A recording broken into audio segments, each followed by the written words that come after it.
Hillary Clinton back in 2010 speaking alongside Huma Abedin's controversial mother about the need for people to go beyond, quote, the stereotypes, the mischaracterization of women in Saudi Arabia. Really? I think it's actually fairly accurate. Coming up next, we will reveal what life is really like for women in that country. Jay Sekulow, Doug Schoen, Denise Borelli weigh in next. Also tonight, Hillary Clinton continues to play the race card against Donald Trump, while the GOP nominee is making a huge outreach to the black community. Sheriff David Clark, Larry Elder weigh in tonight and more straight ahead.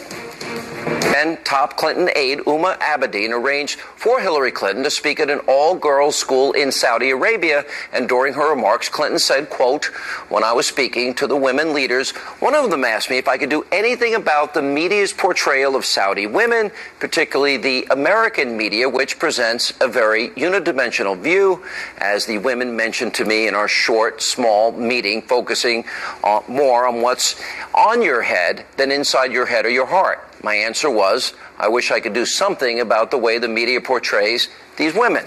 I think we all do a better job of getting beyond the stereotypes and mischaracterization. For the record, let's take a look at how women are really treated in Saudi Arabia. For example, the Islamic theocracy has strict laws preventing women. They can't drive a car. Also laws requiring women to gain permission to work or even travel. And unbelievably, there is no law recognizing marital rape as a crime. Joining us now with reaction, Chief Counsel for the American Center for Law and Justice, Jay Sekulow, Fox News contributor Doug Schoen, as well as Fox News contributor Denise Borelli. All right, I think the thing that really stuck out here is, number one, Jay, she went to Jeddah, Saudi Arabia. In this particular case, she was with Huma Abedin's mother, who is a very controversial figure. And, of course, we know she had edited some work of a colleague that basically condones stoning and lashing of adulterers, killing of apostates, sexual submissiveness by women to men anytime they want, even female genital mutilation, all acceptable under Sharia. And then Hillary saying that, you know, Americans have to stop stereotyping Saudi women as oppressed. Well, what I just laid out is oppression of women, isn't it? Well, could you imagine if this was the lead aide, the senior aide to Donald Trump or to anybody else that was running for president of the United States, and it's not just her mother. Huma Abedin's name appeared on the Journal for Muslim Minority Affairs, which had these articles in it, some of which you've referenced, about 9/11 being the responsibility of the United States because of harassment in Iraq. You've got, of course, this situation with the Saudi school. The idea that the champion of women was advocating the position of Saudi Arabia as regard to women is repulsive. And I think that the double standard here is beyond ironic. Frankly, the main street media here, the main media outlets, should be making this the story that it is. And, Sean, I'm glad we're covering it tonight. But it Sean, is an embarrassment to the American political system to see this. So Hillary Clinton saying we've got to stop stereotyping Saudi women as oppressed when we all know on this panel they're oppressed. And she takes up to $25 million for the foundation, $10 million for the library. Did the Saudis buy her off? Did they buy her silence on women's rights?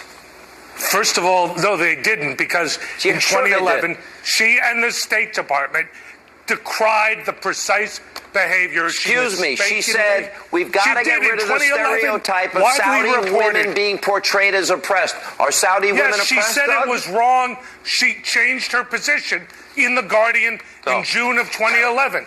The State Department so they did weren't the same oppressed thing. in 2010 when they have to dress in a burqa. She said the wrong thing, and I'm very glad she corrected the record. She should never be with Huma Abedin's mother or involved with that maybe journal. not with Huma either, considering Huma edited that paper. But she was involved with Huma Abedin's mother. And that's the problem. And you know what? She made a mistake. Gentlemen. She changed her position. Yeah. Thank goodness she did it. She changed her position. What about After the they gave the allegations money? about Mr. Bannon and anti-Semitism? Yeah, Hillary Clinton is about power. She is not about a shred of principle. And look at who she was associated with. If this was Donald Trump, just like Jay Sekulow said, this would be headline news every day, all day. Yeah. Huma's mother believes, she promotes Sharia law. She doesn't think women should be independent. She thinks it's perfectly fine for women to participate in jihad. And she also said that America had 9/11 coming to us. These are pretty outrageous claims that are happening with this woman. And again, Hillary, if this was on the other way around, it would be outrage every day, all day. And Hillary, by the way, went and said this with her. She hung out with this woman. Her views were known at that time, were they not? No, absolutely right. And this should be in the headlines all, so constantly. basically, am I wrong, Jay Sekulow? And look, to me, you give Hillary or the Clinton Foundation money, you buy access to the State Department, you get favors from the State Department, and you also, if you're the Saudis, you buy her silence. So she's really not a champion of women's rights, gay and lesbian rights. You know what I look at? You know what it looks like to me? It looks like the Clinton Foundation's. Yeah, but Doug, it looks like and you could try to defend this, but it's really indefensible. It looks like the Clinton Foundation the Government Affairs Office was the State Department when Hillary Clinton was there. But remember, Sean, in this periodical that Huma Abedin is the associate editor with her mother, were advocating the applicability of Sharia, that working women were a violation, and that the subjugation of women was appropriate. So to me, this whole war on women, it started with Huma Abedin, her mother, and Secretary Clinton allowed it to take place. But does this prove you can buy access to Hillary? Does this prove you can get her to compromise every principle as it relates to being a champion for women, gays, lesbians who could be killed in Saudi Arabia, and Christians and Jews because you can't build a temple or a church? You can buy her silence, the mother, can't you? by the way, the mother specifically said that gay and lesbians could not be parents legally. I mean, this was in their periodical with Huma Abedin's name on it. Thank you all for being with us. I appreciate it. And with Egypt. It's a coming up, geopolitical. Donald Trump continues to reach out to the black community and black voters as Hillary Clinton keeps playing the race card. We'll check in with Sheriff David Clark and Larry Elder. That's next. Plus, this holiday weekend, Trump will travel to Detroit. He will speak with a crowd of predominantly black Americans and reach out for their vote. We'll have reaction.